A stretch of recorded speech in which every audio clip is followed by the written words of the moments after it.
Ovako su izgledale špaletne odmah nakon zamjene prozora, a u ovom videu pokazat ću vam kako sam ih potpuno sama obradila, korak po korak, sve do završnog izgleda.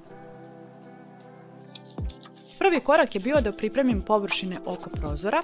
Sačekala sam da se pur pena u potpunosti stegne, a zatim skalpelom skinula sav višak pene s polja i iznutra. Nakon uklanjanja pur pene, kada su ivice ravne, špaletne su spremne za sljedeći korak obrade.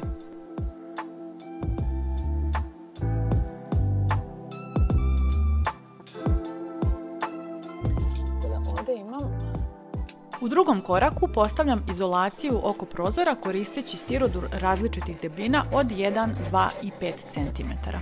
Prvo merim površine oko prozora, prenosim ih na stirodur i sečem ručnom testerom sve potrebne elemente. U ovoj fazi ne treba velika količina lepka pa ga mešam ručno pomoću špakle. Koristim lepak za keramiku i važno je da smesa ne bude previše retka. Tako se elementi od stirodura bolje lepe i ne klize. Prvo sam popunila spoljašnji prostor iznad i ispod prozora, a zatim postavljam bočne strane.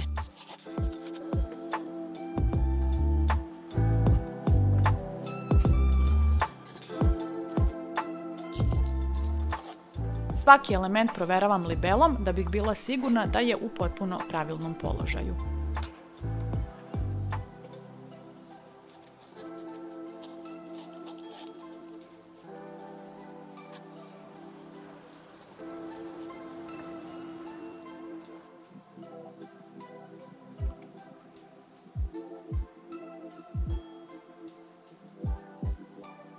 Cilj je da površina oko prozora iz polja i iznutra bude ravna i spremna za dalju obradu.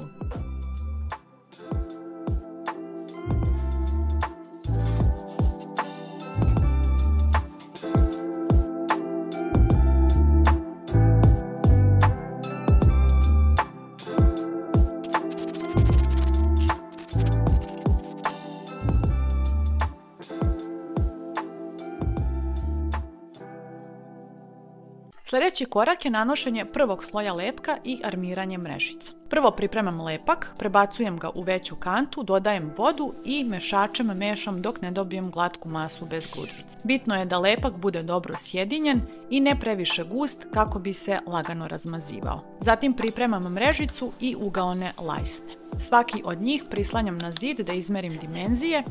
Mrežicu sečem makazama, a za lajsne koristim sečice. Tako pripremam sve elemente prelepljenja. Kada je sve spremno, nanosim prvi sloj lepka iznad prozora i odmah utiskujem mrežicu. Ona daje dodatnu čvrstinu i sprečava pucanje lepka na spojevima. Špaklom prelazim preko mrežice da se lepo utopi u lepak, a zatim nanosim tanak završni sloj da poravnam površinu.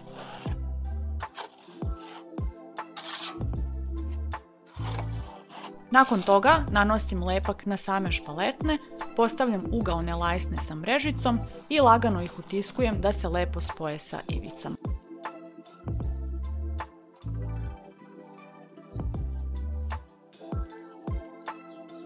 Svaku lajsnu prilikom postavljanja proveravam libelom da li je u pravilnom položaju.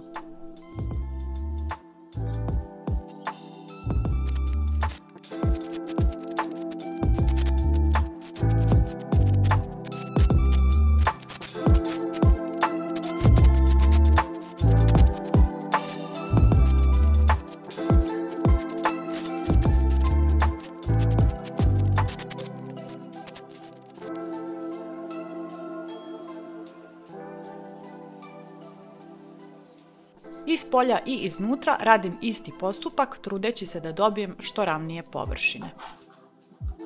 Ovim je treći korak obrade špaletni završen i one počinju da dobijaju svoj konačni oblik. Sledi još jedna završna faza obrade špaletni.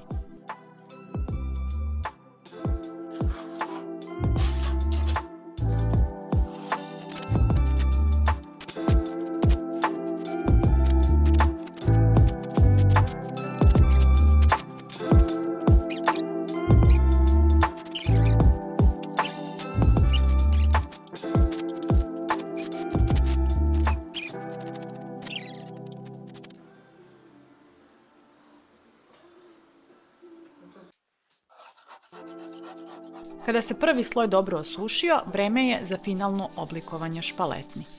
Prvo špaklom skidam sve skorele ivice i tragove lepka koji su ostali nakon sušenja, a zatim blagim šmirglanjem poravnavam cijelu površinu oko prozora brusnim papirom granulacije 120. Kada su uklonjene sve neravnine, nanosim drugi sloj lepka. Ovaj sloj daje konačni oblik špaletnama, pa ga nanosim što preciznije ravnomernim potezima.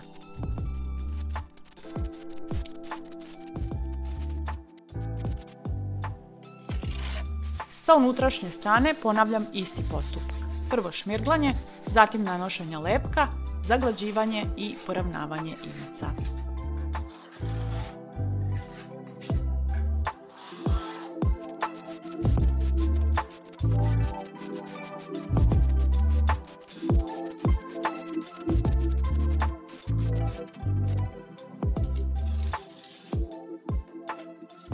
Novi prozor sada izgleda mnogo bolje i nakon sušenja lepka sve površine će biti potpuno spremne za sljedeći korak obrade.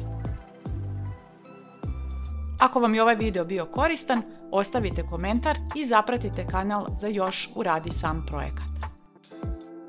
U narednom videu pogledajte kako ću sanirati sve probleme na zidovima i plafonu u kupatilu pre završnog krečenja.